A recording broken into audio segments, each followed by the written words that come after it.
Okay, let's take one last look at the 10-day Foxcast. Today, 77 degrees for your forecast high, but by tomorrow, we're up to 80, and Sunday around 81 degrees. Warm weekend, but really nice, sunny, dry conditions.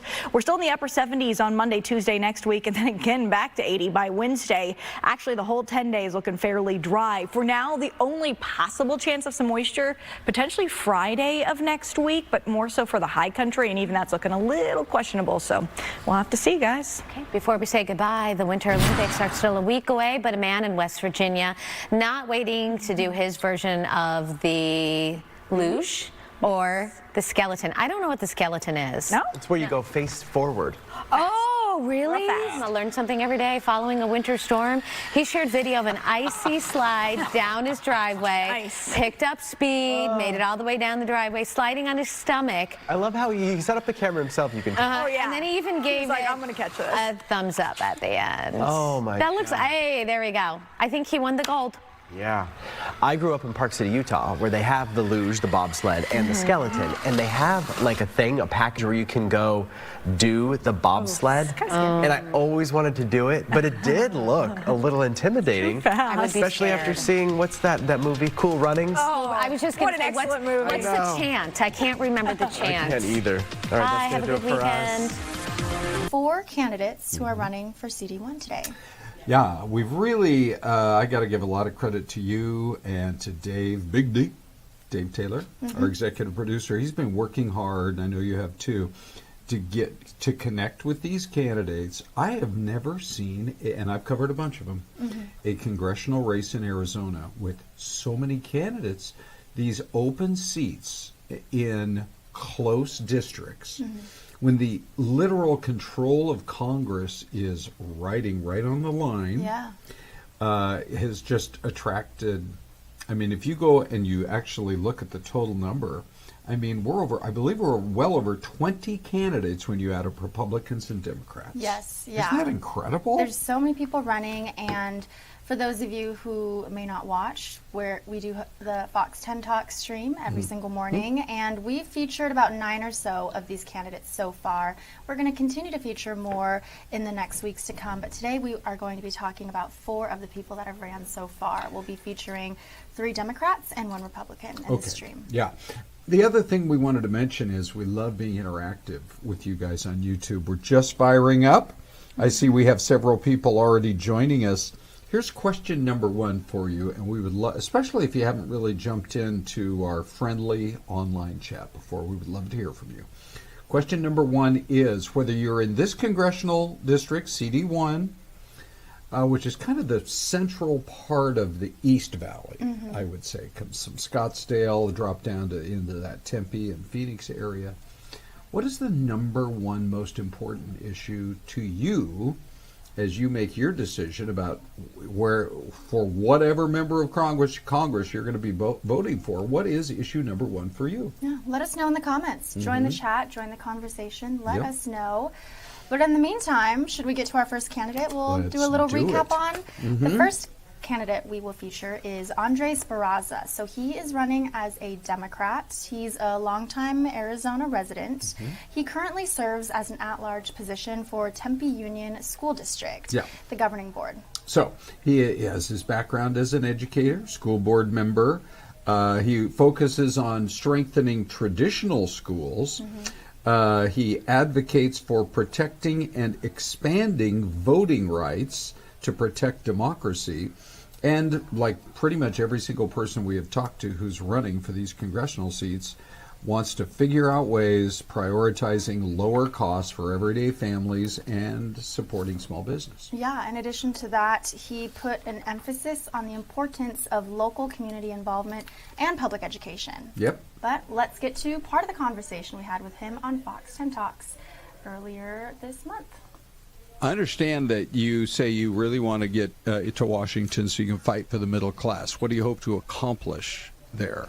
So there are a lot of aspects to, the tax codes, and we could get into all of that particularly, but what I've noticed was the big impact, the big picture that we all need to be talking about as opposed to nuances is that the middle class was this big on a chart when I was growing up in the 80s and 90s. And over time, the middle class has been shrinking, and the wealthy have been wealthier, and the poor have been poorer. So the middle class is what was the bread and butter for, growing up. It's where families were able to plan holiday trips, family reunions. We're able to save for colleges. It was a time when we had bikes in the front yards because kids were playing and people were doing backyard barbecues together with their neighbors. People had money in their pockets. They had the ability to anticipate the future. As it's been shrinking over the years, we've been having to cut back, say, that family trip, we can't do it this year. We can't do this, or I got to think about my health care, my medication now. So we're going to keep cutting back. We've been cutting back and not realizing it. And an impact that it's been having is now we have a generation that should be retiring and should be enjoying their life right now, but they're working a job. I have friends that are plumbers and they're in their late 60s, and why should that be the situation? They can't afford the cost of living. And that middle class, they had that, but they've been seeing it depleted over time. And so that's the discussion. More than the nuances of what tax code, I think we all need to be in a room and talk about how do we rebuild that middle class. You were saying healthcare. We were just chatting about education as well, but healthcare is another, big topic that you want to tackle if you were elected to represent CD1. What are your thoughts on that? Absolutely. What I've been seeing just from my parents' experience and a lot of people around is, you're one payment away from financially destroying you so you're always walking a fine line in terms of your health care. And even if when you're doing the best you can, your prices are rising. My father's his diabetic medication has increased. His heart medication has increased. He's now doing side jobs to pay for that. I, for example, I got my health care for the first time. I work for myself, so that's a little tough, but I finally got health care and I started using it. And being a former wildland firefighter, I'm worried about colon cancer. I'm worried about cancer. So I started using it. And so it's really, really important to me that people have access to it. So what is the answer, do you think? Is it ASA or or ACA? What do you think is the answer? I think we got to start by looking at ACA, but ultimately, I think we got to fund Medicare program, expand it for populations that don't have access. That reduces the cost overall. We've seen that, and the math is there to say that when people have a plan, it's cheaper than them going to an emergency room. So yes, expand, but also look at funding other aspects of medications. Excellent. All right, so that was Andres Barraza. If you guys missed the full conversation, you can find that back on Fox 10 Talks, both on our website, our YouTube channel, and the Fox local app. You should go back and watch all of those conversations. But just to summarize Andres' visit with us, he shared that his background as an educator, a school board member, as well as a former firefighter. He had those experiences to kind of drive his key campaign points. Yeah, and it's interesting because when you get a chance to talk with, we have a minute in a commercial break. People are coming in and going out, the way we move on Fox 10 Talk. So you just get a quick minute to kind of introduce yourself and say hi to them. And then when they mention something kind of unexpected in the interview, like the fact that he was a wildland firefighter. He just put that in there. It really kind of fills out the resume and helps you understand the life experience of this person, which is probably going to be different in a lot of different ways from each of the other candidates down the line. Definitely. So final thoughts for Andres, his key campaign pointers he was sharing with us for our full conversation, which again, go back and watch. He wants to campaign on education, voter rights, economic relief, and campaign finance. Okay. But we're going to get to one more person before we take our first commercial break, and that next candidate is Brandon Donnelly. He is a Democrat as well. He's originally from Cincinnati, Ohio, and he is now a proud Arizonan. His background is he is a U.S. Marine Corps veteran. He served from 2006 until 2011, and now he is a professional in the audio, visual, and event production industry. So if you know that somebody has, 5 years of Marine Corps experience, then they've got that strong military background. And with the number of veterans that we have here in Arizona, I do think that's one issue that maybe really matters to a fair number of voters. Yeah. Well, we're going to get to his conversation, and then we'll talk about it. Why run for this seat? I I'm a regular guy. I'm a middle class, grew up, my father running a business here in Arizona. We felt a lot of the things that a lot of people don't realize about Arizona, like we had to move away because Motorola closed all their doors. So I've watched for 20 years the state of things in this country, and I think sometimes you can't just look at the system and say it's broken. You have to be the one that steps up and tries to fix it. Was there a light bulb moment for you where you're like, that's it? Because you don't have any previous political experience, right? At what point did you say, then that's it, I'm going to run for office? So I'm pretty active on TikTok and a lot of political debates, and my actual light bulb moment was David Schweikert, who stepped down, thank goodness. He fell asleep during a vote, and I was like, this is my representative. I definitely can do better than this. Okay. And not an attack, just that definitely happened. What would you say sets you apart from I believe there are 10 other candidates on the GOP and on the Democratic side. What sets you apart, though? I'm a regular guy. I'm a combat veteran. I have worked very hard to get to where I am today. And people, one of the nonpartisan things that we talk about in politics is, do they know what kind of life I live? And most guys don't, and I do. I know what it's like to try to make that rent payment. I know what it's like to try to make that bill to make sure that my son is fed, and that is something that taking to Washington can speak for people rather than corporations. Well, first of all, thank you for your service. Thank you. Yeah, we appreciate that. Education access was one of the things that was important to you in terms of expanding affordable education. What does that mean for working class families? So we got to find a middle ground. We can try to push as we move along for universal higher educations being free, but we can start with things like trade schools and community colleges of making it so you want to go be something specific like an HVAC tech. We'll take care of that. So you're able to go and take those jobs that are seeing not a lot of people being able to go to them because they have to go to those trade schools. Okay, that sounds good. And community colleges, I feel like, do a lot of, you can go to, I think it's South Mountain Community College and learn to be a project manager for a construction company. Sure, absolutely. They're such an important part of our communities. Absolutely. I think that we look at things and there's a lot of people that say, hey, you're trying to make people get Harvard degrees for $100,000 for free. No, we want people to take those 8-week project manager courses to be able to better their life and make life a little bit easier for them and their family, and make it so they get a leg up. They get to reach that successful ladder. All right. That was Brandon Donnelly, Yep, Democrat. former Cincinnatian. We needed more time so we could talk sports. Yes. Right. Yeah. I mean, you want to know, are you now a Cardinal fan? Which has been kind of tough these last few years, or a Bengal fan. I have finally made it to Cincinnati, which is a town filled with history.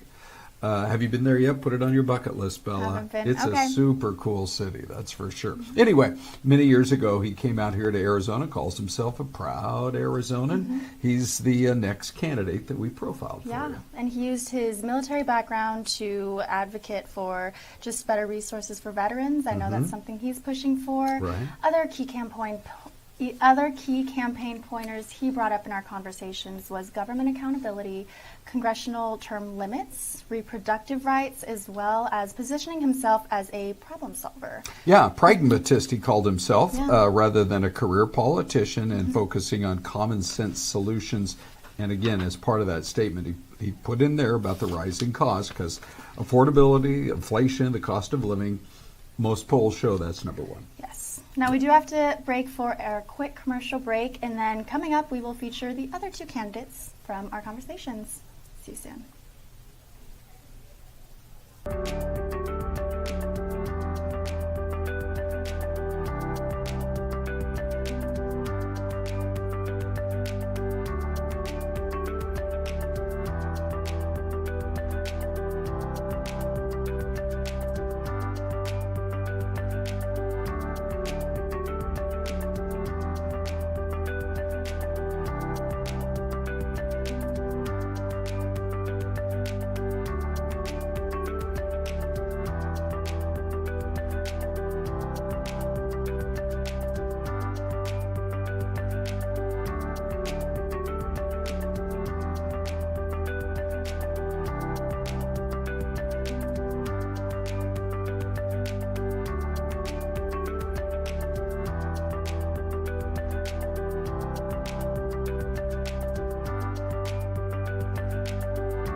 you. I like the sound of that too.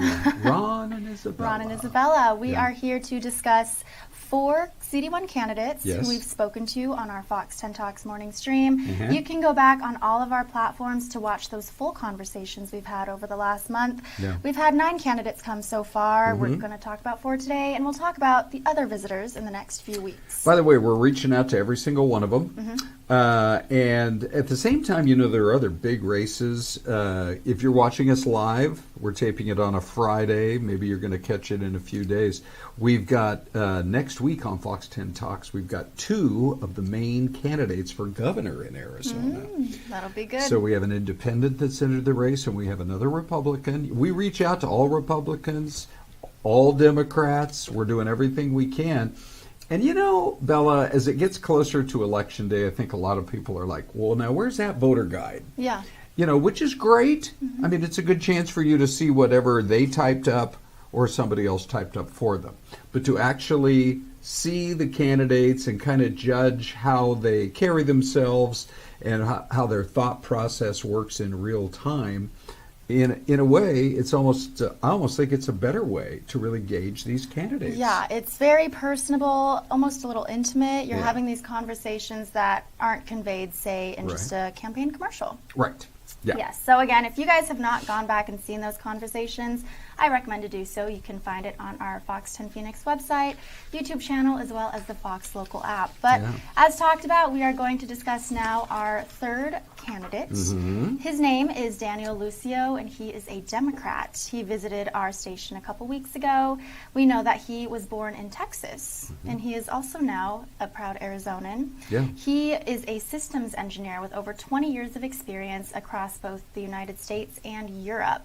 And he was raised in a union household, and a lot of those backgrounds he comes from carries into what he's campaigning for today. Yeah, sure, no doubt about it. He uses the slogan, honesty as a policy, to advocate for transparency and integrity in the legislative process.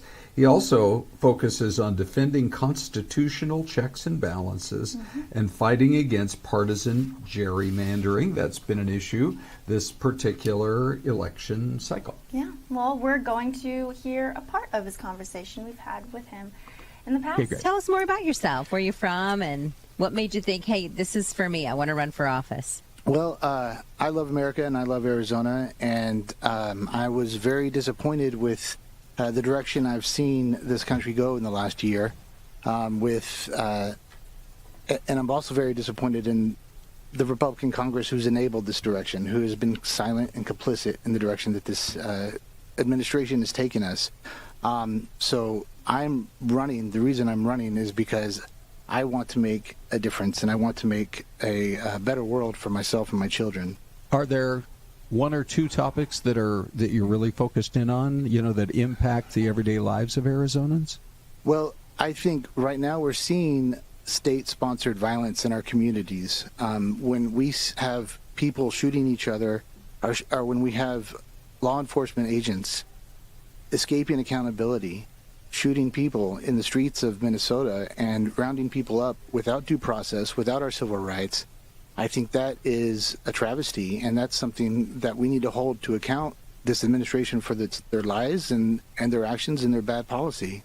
I think Martin Luther King said it best when he said the moral universe, the arc of the moral universe is long, but it bends towards justice. But I believe that we need people to go and bend that justice. Not just me, but the voters of this district have an opportunity to put someone who will hold this administration to account. So we haven't seen many of those ICE situations here in like CD1, for example. What are some of the issues that you feel like your constituents, potential constituents in CD1 need to see or need to feel? What are some of the things they're experiencing that you want to change right now? So I will say we have seen ICE. I know a friend of mine I was playing Ultimate Frisbee with him just yesterday, and the Home Depot by his house was raided by ICE, and there is an ICE presence there, and there is an ICE presence in the community. And because, again, they're not holding these officers to account for their actions, that is a problem. But more than that, there is more stuff that we're facing. It's not just about accountability for me. It's also about making this making life more affordable here in Arizona as far as grocery prices and energy prices and insurance prices and housing prices. They're all going up, and you can draw a direct line between some of the policies that this administration has implemented and the pain that we're feeling here in Arizona. What about the numbers during the Biden administration? Because we sure saw inflation there as well. We did see inflation there, and a lot of that was due to recovering from the Trump's previous administration. Because when the economy crashed under the previous Trump term, we needed to do an influx of cash, and so the bad policies have consequences, and there were no easy answers. I remember those years were, like, for me, some of the worst years of my life as an American, being stuck at home, not being able to go out. I was working from home, also being the teacher from home, and making sure my kids could get an education from home. That was a very difficult time. I wanted to also ask about that. So in terms of your background, if you are able to represent this district, education is the field that you come from? Is that right? No, I am actually a systems engineer and software developer. So I have traveled all across Europe and the U.S., building solutions, working alongside CEOs and all the way down the line, building solutions that work for people. And so my job is solving problems, and that's a job I have today.